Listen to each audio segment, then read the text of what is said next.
बऱ्याच वेळा काय होतं, लहान मुलं शेपूची भाजी खायला कंटाळा करतात, अगदी मोठे सुद्धा. मग अशा वेळी काय करावं असं सगळ्याच आयांना प्रश्न पडतो. मग ही चेंज म्हणून आणि काहीतरी मुलांच्या पोटी पौष्टिक जावं म्हणून ही रेसिपी मी तुमच्याबरोबर आज शेअर करणार आहे. ती म्हणजे शेपूच्या भाजीची मुटकुळे. अगदी हेल्दी रेसिपी आहे. आणखीन हेल्दी करण्यासाठी ती ना मी शॅलो फ्राय केली आहे ना डीप फ्राय केली आहे. त्याला आपण एक छानसा तडकासुद्धा देणार आहोत. जर तुम्ही आपल्या चॅनलला सबस्क्राईब केलं नसेल तर प्लीज चॅनलला सबस्क्राईब करा आणि बेल आयकॉनला प्रेस करा. आता इथे मुटकुळे करण्यासाठी मी एक भांडं भरून एवढं शेपूची भाजी धुवून बारीक चिरून घेतली आहे. आता ही एक जुडी घेतलेली आहे मी शेपूची. आता त्यामध्ये मी लाल तिखट, गरम मसाला, हळद, ओवा, धने पावडर, जिरे पावडर, आलं, लसूण, कोथिंबीर, मिरचीची पेस्ट, थोडेसे सफेद तीळ आणि एक वाटी दाबून मी बेसन घेतलेलं आहे आणि अर्धी वाटी एवढं तांदळाचं पीठ आणि ह्याच्यात 3 ते 4 चमचे एवढं मक्याचं पीठ घेतलेलं आहे. आता त्यामध्ये चवीनुसार मीठ घालायचं आणि 2 चमचे एवढं तेल घालायचं आहे.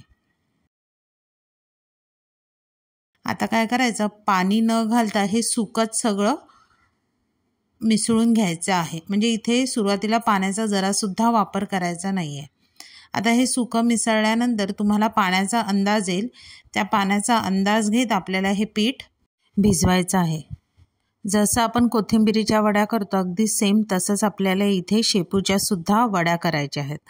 आता दोन्ही हाताला थोडं तेल लावून आपण त्याच्या छोट्या छोट्या वड्या करणार आहोत. म्हणजे आपल्याला आता ते काय करायचं आहे, वाफवायच्या आहेत. आता व्हिडिओत दाखवल्याप्रमाणे आपण त्याच्या छोट्या छोट्या वड्या बनवून घेऊया.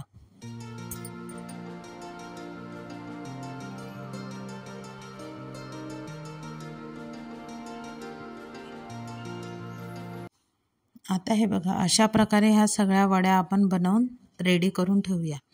आता इथे वड्या स्टीम करण्यासाठी मी स्टीलच्या टोपामध्ये पाणी घातलेलं आहे आणि वर चाळणीवर थोडंसं तेल लावून आपण ह्या वड्या थोडं अंतर ठेवून स्टीम करण्यासाठी ठेवायच्या आहेत. इथे वड्या ठेवताना 2 वड्यांमध्ये थोडंसं अंतर ठेवायचं आहे. चिटकून त्या वड्या स्टीम करण्यासाठी ठेवायच्या नाही आहेत.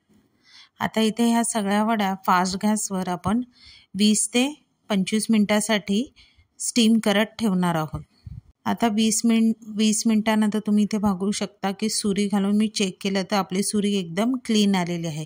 आता ह्या वड्या पूर्ण थंड झाल्यावर आपण त्या कापून घ्यायच्या.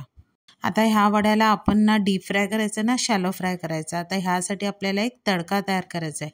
तडकासाठी मी इथे 2 मोठे चमचे तेल घातले. तेल चांगलं तापलं की त्यामध्ये मी 2 मोठे चमचे एवढे सफेद तीळ, हिंग आणि कढीपत्ता. आता व्हिडिओत दाखवल्याप्रमाणे आपले तीळ हे चांगले तडतडले पाहिजे. म्हणजे तीळ चांगले शिजले पाहिजे तरच आपल्या ह्या मुटकुळ्यांना चांगली चव येईल आणि खाताना सुद्धा खमंग लागेल.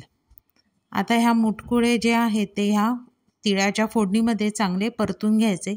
जवळजवळ 5 ते 7 मिनटासाठी आपल्याला सतत ढवळत राहायचं आहे. म्हणजे त्याला वरती खालती करत आपण ते रंग बदलेपर्यंत मुटकुळे भाजत राहायचे आहेत.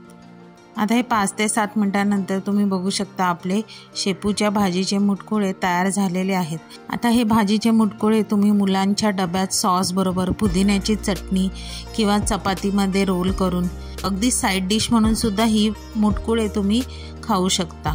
मग तुम्हाला कशी वाटली ही शेपूच्या भाजीच्या मुटकुळ्याची रेसिपी ही नक्की कमेंट करून सांगा. रेसिपी आवडली तर रेसिपीला लाईक करा, चॅनलला सबस्क्राईब करा आणि नवीन व्हिडिओच्या नोटिफिकेशनसाठी बेल आयकॉनला प्रेस करायला विसरू नका.